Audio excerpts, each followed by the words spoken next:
Hi there, it's Spenta. Welcome to my gardens. Thank you for being here with me today. If you're new to my YouTube channel, please take a moment and hit that subscribe button and turn on your bell for more notifications from me. Today, I'm sitting by my gardens sharing a video here. Perennial planting is what I love to do, and this is my perennial gardens. Up front, beautiful daisy blooms. I'm sharing the daisy blooms with you. Daisy, actually, it gets its name from the Old English word day's eye, because the petals open at dawn and close at dusk. Just like we do. I live in US Zone 7. Daisies are very hardy. They are winter hardy. They're from the sunflower family. They are beautiful.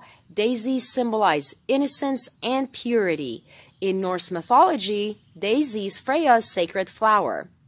And daisy flowers are often associated with joy and peace.